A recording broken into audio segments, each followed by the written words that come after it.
Many people ask me if I'm going to talk about herd immunity, and of course, I'm going to talk about herd immunity. So individual vaccine choice is often portrayed as a menace to public health, and that's why we're all here to resist that assumption. And we are also, at the same time, led to believe that public health officials are guided by good reasons when they are deciding which disease they are choosing to eradicate via mass vaccination and then via state mandates. And I would like to re-examine that second assumption.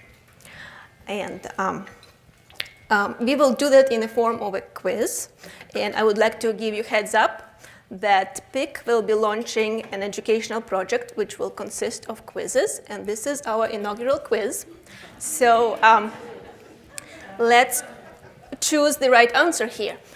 The question is, how do public health authorities gauge the importance of a disease they wish to prevent?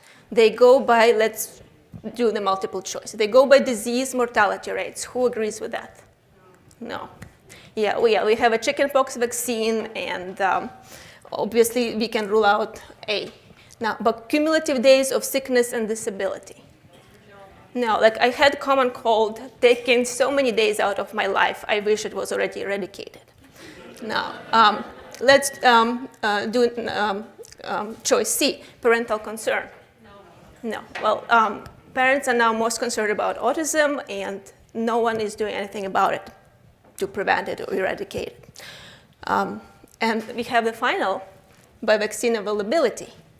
Does that sound reasonable? Wow. OK, let's see what is the answer, because we have a hint on the next page. And this actually goes back to the 60s, when the measles eradication started. And I found these very curious quotes back from the articles published in 1962 or 1967. And the authors of these articles are not nobodies. They are high-ranking officials in the CDC at that time, Dr. Langmuir and Dr. Sencer. So how did they make the decision that it is necessary or important to eradicate measles? This is what they're saying. Dr. Langmuir says, measles, he refers to measles, is a self-limiting infection of short duration, moderate severity, and low fatality. And Dr. Sencer backs it up. The clinical measles disease is of moderate severity. Complications are infrequent, and with adequate medical care, fatalities are rare. Furthermore, he adds, by judicious use of immunoglobulin, and I hope you all know what it is, in this audience, the damaging effects of the disease could be mitigated. Now, this is the most intriguing paragraph. The importance of any disease as a public health problem must be gauged from many angles. For example, using mortality as a criterion, heart disease becomes most important. Short-term morbidity makes common cold rank high, just like I thought. For chronic disability, arthritis and medical illness dominate. For public interest and parental concern, in spite of relatively low incidence, nothing has equaled poliomyelitis. And remember, that was back in the 60s. According to these criteria, the importance of measles cannot be compared with any of the diseases mentioned so far. So what is the need to eradicate measles? And Langmuir addresses this. To those who ask me, why do you wish to eradicate measles? I reply, because it is there and it can be done. And what gives him this confidence that it can be done? Well, this is what Sencer says, the availability of potent and effective measles vaccines. So here you have your answer.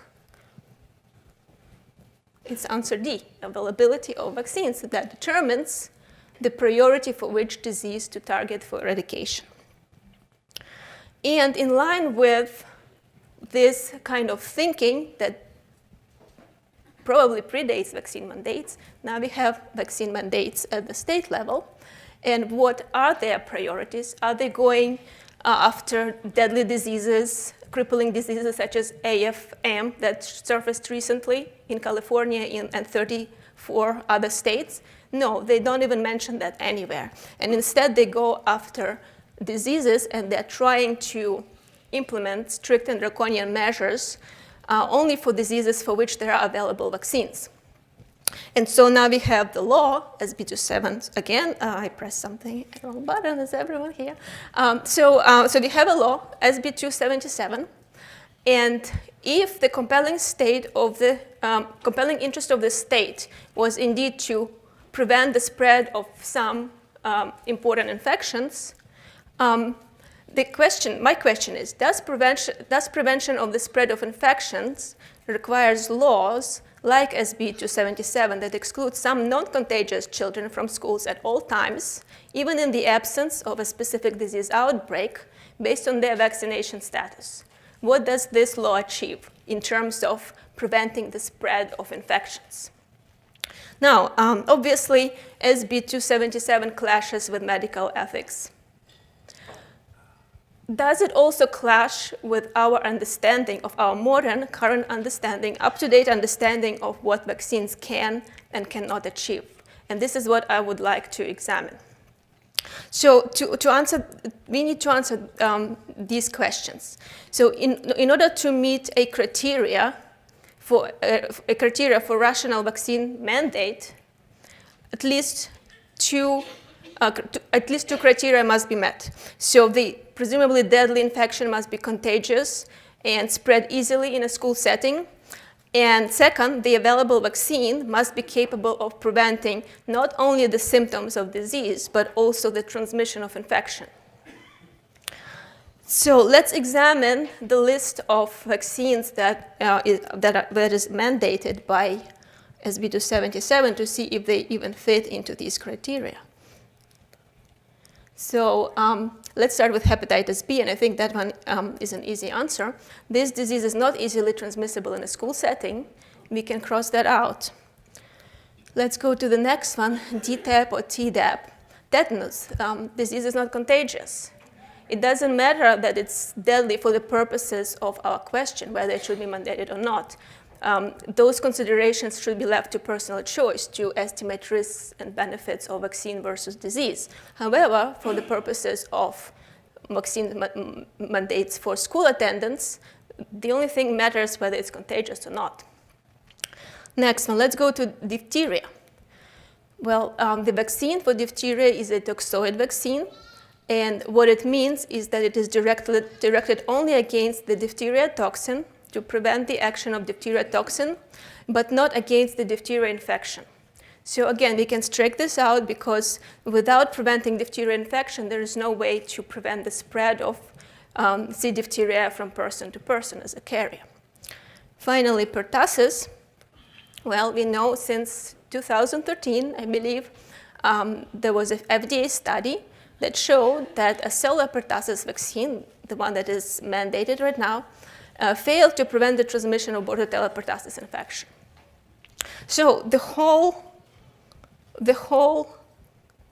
Tdap, DTaP combo is not fitting into the criteria of a potentially reasonable vaccine mandate. Let's go to the next one, which is IPV, which refers to inactivated polio vaccine. Everybody knows that it does not prevent transmission of polioviruses. Why everybody knows, even WHO knows about that? Well, if that wasn't the case, they would be using this vaccine in those countries where polio still exists. No, over there they're using OPV because OPV is supposed to generate mucosal antibodies that are supposed to prevent the spread and infection of this infection, but IPV only creates serum antibodies, and so one can still acquire a poliovirus and shed it and transmit it to the next person. Now, an interesting thing about IPV is that it was used in this country for the last 20 years or more, and with a vaccine that does not prevent transmission, we cannot talk about herd immunity at all. It's just impossible to have a vaccine creating herd immunity if it does not prevent transmission. So basically, in the last 2 decades or more, we do not have herd immunity, right? And where is polio? There wasn't a single case of polio. So it looks like herd immunity is not always necessary to prevent an outbreak of infection. Okay, let's now go to the next set of vaccines, which are live attenuated vaccines, such as MMR and Varicella. And we heard so much about Varicella today that I will not cover that, and I will focus on MMR. And the relevant question here is, well, first of all, let me back up a little bit to say that live attenuated vaccines are considered to be much better working vaccines than inactivated vaccines, that they are the ones that, that are designed to prevent not only symptoms but also transmission and also create lifelong immunity, which I already know is not the case. But let's re-examine this question. Does prevention of clinical disease symptoms by live attenuated vaccines always mean prevention of transmission, or are there a situation where one comes without another? So let's first look at MMR effectiveness against disease symptoms to start with. And this comes from Cochrane database of systematic reviews, which is a respected body of reviewers. We are no longer going to the CDC for this information, right, in this group. So this is what they say. They look at the literature, and they say that one dose of MMR is 95% effective in preventing clinical measles. That sounds good, so let's move to the next component. One dose of MMR is 64 to 66% effective, and 2 doses are 83 to 88% effective in preventing laboratory-confirmed mumps. Well, wasn't that supposed to be also 95% effective? Or was there some rabbit blood involved in some experiments? Anyway, so now we have these 2 vaccines with very drastic difference in their effectiveness clumped together into one. And you cannot receive one but not the other based on your concern of ineffectiveness and taking additional risks for no good reason. And finally, this is what really surprised me, that there are no studies available to assess the effectiveness of MMR against rubella. Well, and I thought that if a vaccine is approved by FDA, then at least there should be some effectiveness done on it. And well, Cochrane database tells us it hasn't been done. So the only thing that we can really work with and discuss is really this, because this is not enough to create herd immunity even according to conventional standards. So let's re-examine clinical measles. And why I am stressing this, the clinical measles. Is there another type of measles? Is there anything other than clinical measles? Yes. There are actually at least 2 types of measles, maybe more. There is clinical measles and there is modified measles. Modified measles only happens in vaccinated people. Now, so how are clinical measles and modified measles different? So there was a good study done back in the 90s. There was an outbreak of measles in a pretty much fully vaccinated Boston University. And they captured serum samples from the students right before the outbreak and then after the outbreak to see who got measles, who was exposed to measles, who developed symptoms, who didn't. And what transpired was very interesting results. So there were a few students, maybe 8 of them, who despite prior vaccination developed full-blown clinical measles. And when they looked at pre-exposure titers in these students, they were below a certain threshold, which was 120 units. But there was a whole bunch of other students, actually many more, who developed symptoms that didn't quite look like measles. They looked like a flu-like disease, runny nose, cough, fever, headache, photophobia, which is more like measles, or diarrhea, but they didn't have a rash. So, and what else they had? They had serological evidence that they were infected with the measles virus rather than with some unrelated virus, I guess. So, the serological range for them for their pre-exposure measles titers was above 120 and below 1,000 units. And I'm just mentioning these numbers because they will be relevant for the next slide. But here we have two different diseases as they appear to a clinician. One, which is clinical measles, it is reportable. Modified measles is not considered a reportable disease, so it is under the radar. We don't know how many people have modified measles, and maybe modified measles is a lesser disease. But if someone carries a virus and is sneezing, coughing, having diarrhea, is there a chance that it may be shed and transmitted to the next person? And we don't really have good studies on that because no one really tracks modified measles. So now let's look at another study which was done involving about a sample of 600 children who were previously vaccinated with MMR, and at the time of the study, this was their second MMR shot at the age of 5, approximately. And then their titers were tested for the next 10 years. So we have a longitudinal study.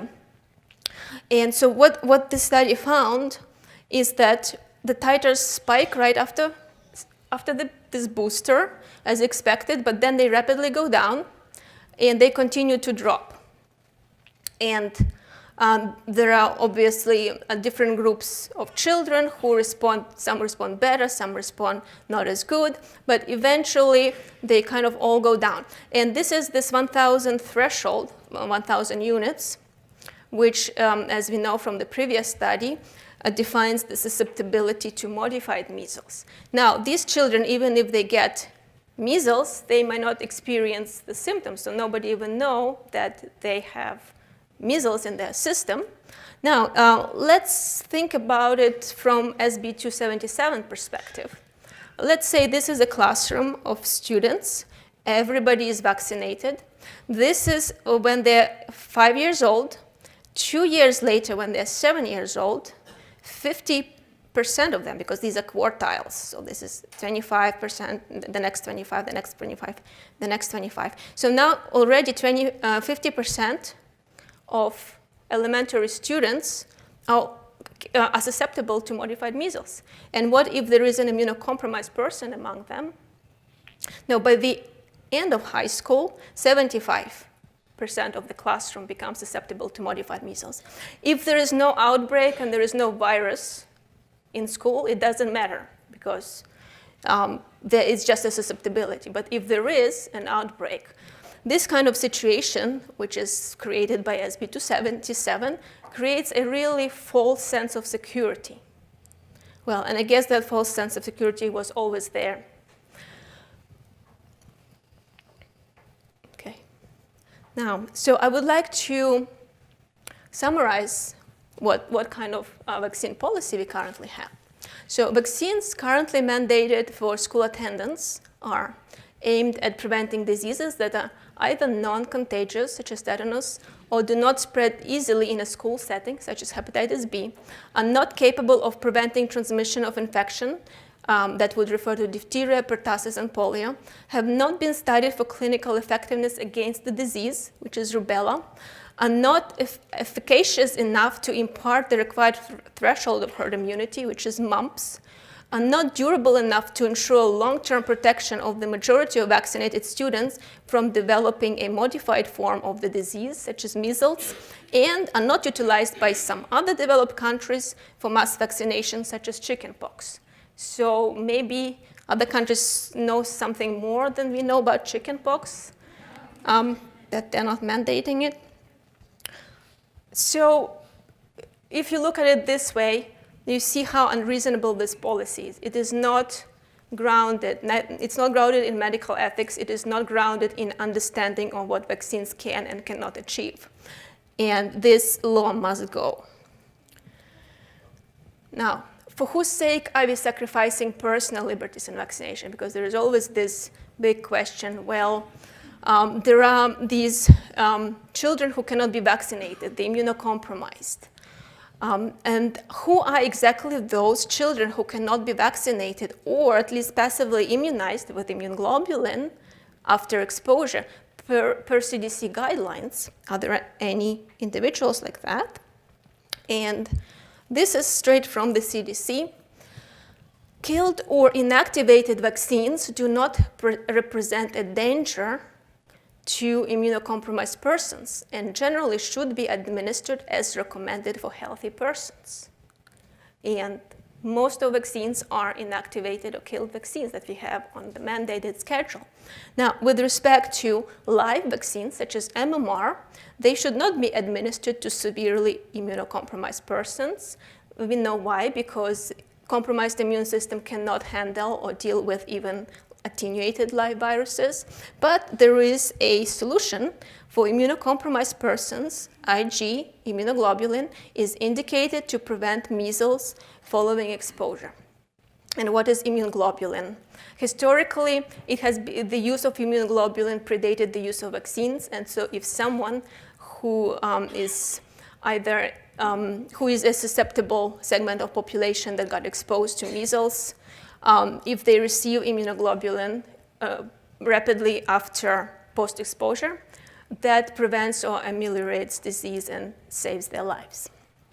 So, in fact, pretty much everyone, according to the CDC, can be vaccinated. So who is that hypothetical person for whose sake we are sacrificing our liberties? Now, let's look at herd immunity and where this concept comes from.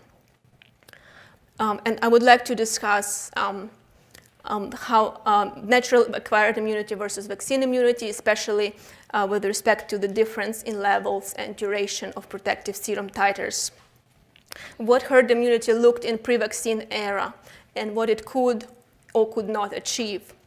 And finally, vaccine herd immunity in early vaccine era versus post-elimination era, which is now, when endemic measles has been eliminated and we only have imported outbreaks.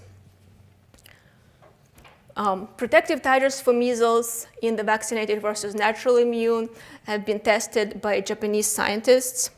And what they found is that vaccinated group had 9-fold lower virus neutralizing serum titers compared to the naturally immune group. Elders, however, that were naturally immune retained high virus neutralizing titers comparable to youngsters who recently had their measles. And this is already a familiar slide from the previous study, which shows that if you have a vaccine, so let's look first at the titers. So the titers are somewhere in the highest probably 5,000 range. Well, multiply that by 9 to see how much it would be in the natural immune. It would shoot through the roof, the titers. So, and here we have a pretty considerable decline. So this decline, these students were only followed for 10 years, so they're 15 years old here. And at this time point, 5% of them already were below 120 units, meaning they are already susceptible to full-blown measles. And I probably was one among them because that's what I got. But then, life doesn't stop at the age of 15. Then you go to 25, 35, 45. And so even those who are high responders, at some point their titers may also wane. And that's not really a good news for them because then they become susceptible to measles later on in life, in the adulthood. And we already see that happening. If you look at the Disneyland outbreak, who were the majority of measles cases by age? They were adults. That never happened in pre-vaccine era. So this is another indication that vaccine immunity is waning. And that is a problem because it shifts measles risk into adulthood. And the second problem about that is that waning nature of vaccine immunity precludes rapid eradication of the virus, the way it was expected to be achieved by authorities in the 60s. So we've heard about natural herd immunity, and that also became a buzzword, and sometimes it is used incorrectly. So let's look at that. how herd immunity looked in pre-vaccine era. This comes from the study by Hedridge, who studied measles outbreaks in Baltimore. And this, he started his studies in or actually before 1900, and he carried them out for 30 years. What is plotted here are number of children under the age of 15 who got involved in the measles outbreak. So these are measles outbreaks that are happening. And as you see, there is some periodicity to that. So let's understand why there is a periodicity, why there is not just the constant measles going on like that. So it turns out that the periodicity of measles is related to the rates of non-immune children that are still left in that community. And what it means by non-immune, since there were no vaccines back then, you're either immune because you already had disease or you're still non-immune. And he's only looking at the age under the age of 15 because beyond that age, everyone was immune. And you see fluctuations which kind of correspond with these peaks and valleys. So what he found that probably when non-immunes reach a certain level, then it creates a possibility for an outbreak. And then the outbreak converts those non-immunes into immunes, and now you have herd immunity. And that's why you don't have an outbreak for the next few years, because it takes some time for the elderly to pass away and for newborns to then contribute to the pool of non-immunes, and the whole system resets itself. So it's like a yin and yang, it's going back and forth. So, so with natural herd immunity, you could not eradicate disease. You could only space out the outbreaks. But that was the basis, a starting point upon which the same our friends Sensor and Langmuir decided that they're going to take that, and instead of waiting until the next outbreak occurs, they're going to now come in with their vaccines into community and vaccinate children who are not yet immune. And they thought that, that would be lifelong immunity. And so that would prevent the next outbreak, and maybe possibly the next outbreak and the next outbreak.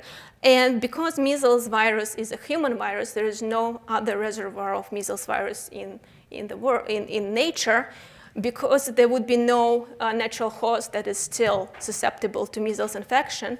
They thought, for that reason, and probably it was a reasonable assumption, that the measles would be eradicated really rapidly by 1967. And that would be just with one shot in the childhood. So let's see how that turned out. And before we see that, I would like to mention a paper that seems to give credibility to their expectation. So let's examine that. So this is a kind of a famous natural experiment where there was a town, Texarkana, which crosses the border between Texas and Arkansas. And one part of the town didn't have mass vaccination campaign, another one did have vaccination campaign. And so here the level of immunity was 57%, which was composed of all the adults that were already, no, actually what they say, sorry, I would like to correct myself. So 57% was referring to children between age 1 and 9. So obviously these children already had measles, therefore they were immune. And here the level of immunity was 95%, meaning probably 57% of natural immune, and the rest were vaccinated, up to 95% of total immunity. So now measles outbreaks comes to town. The town which had no mass vaccination campaign got a pretty huge outbreak, 606 cases, whereas this side of the town got only 27 cases. So that seems like a reasonable demonstration that mass vaccination works. By the way, all these cases were vaccine failures. They happen in vaccinated children. And there is no such thing as natural immunity failure because no one gets measles twice. So, so that seems like this was back in the 70s, and that was going well along with the theory of mass vaccination creating herd immunity and limiting the outbreak. And then, so mass vaccination was brought to more and more communities. And as we know, the expectation was that they would eradicate measles in 1967, and it looked like they could have done it based on this trend. But it started as a sprint and turned into a marathon, and we are nowhere near eradicating measles from the United States until it was declared eliminated in 2000. And that was done by also putting a second MMR on the schedule. So something just doesn't add up with the prediction, which was based on the assumption of lifelong immunity. And now we know that vaccine doesn't give you ever lifelong immunity, it gives you temporary immunity. And because of that miscalculation, we got such a very different duration of this particular elimination campaign. Now, what's happening now? I would like to compare two outbreaks that happened in Canada. In 2014, post-elimination era, both in Canada and the United States, there was an outbreak of measles in a religious non-vaccinating community in Fraser Valley. It was a huge outbreak. 433 cases, pretty much everyone was unvaccinated. How surprising. Wow, so that's this an indication why we have to follow the guidelines and not skip our vaccines, right? Because if we vaccinated all these people, then there wouldn't be any outbreak, right? And wrong, because in 2011, there was an outbreak of measles in a vaccine-compliant community in Quebec of similar size. And so let's read about it a little bit. So this comes from this publication. The affected community had 95 to 97% childhood vaccination coverage for measles and no concentrated pockets of unvaccinated groups. This was imported by a high school teacher, himself vaccinated for measles in his childhood. This single importation affected more than 678 people, starting with the high school students, and then it leaked into the community. And the overall contribution of twice vaccinated individuals constituted 48% of measles cases, but this was not reflected in the official Canadian statistics. It was only picked up by active surveillance of measles cases. So officially, what they say about this outbreak, that 80% of the outbreak was due to unvaccinated, undervaccinated, or those with unknown vaccination status. That's how they spin it in mainstream media. So still, they're somehow blaming it on vaccinated. But here what we have a community which is fully vaccinated pretty much. I can't believe this can get any higher than that. You have to put in there children under 1 year of age that are not even due for vaccination, a certain percent there. So right now, when it's post-elimination era, it doesn't seem to matter whether you have a fully compliant community or completely unvaccinated community. The magnitude of the outbreak is going to be the same. What's happening? And this is just a comparison. In the 70s, mass vaccination seemed to work in reducing the outbreak size. Right now, in post-elimination era, it doesn't work anymore.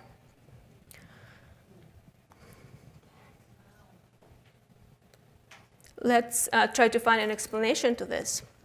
So in the early stages of the measles eradication campaign, the required herd immunity threshold could be easily achieved by vaccinating a very small fraction of yet non-immune children. Remember, 50% of children were already immune. You only needed to go with like 45% more to catch those with vaccines, and then you would reach your threshold of immunity, and all adults were already immune.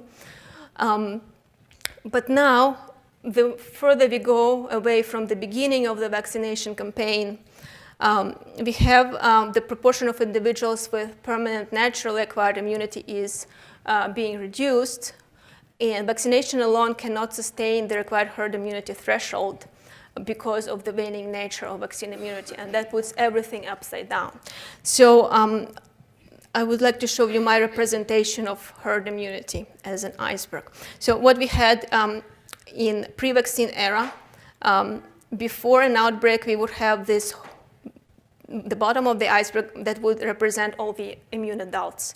And just we needed this a little bit more that would be achieved during the outbreak to convert community to having herd immunity. So then you have the whole herd immunity effect. Now what we have pretty much eliminated this bottom part of the iceberg. All these adults who were previously naturally immune are now being substituted with younger adults who were vaccinated in their childhood, but right now they're either susceptible to modified measles, and more of them are being susceptible to clinical measles. And what we are doing, we are just trying to vaccinate just this little percent, pretty much our children, yeah?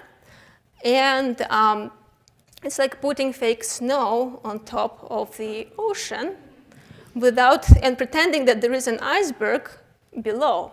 So it looks like we have reached global warming in herd immunity. Okay, I think we will stop on this humorous note, but I would like to say that even though SB 277 is a draconian law and it shouldn't be here, but while it is here, it is accomplishing something positive in that it is uniting doctors and making doctors start researching vaccine risks and vaccine lack of effectiveness in some cases, and be on the side of the patient. Thank you.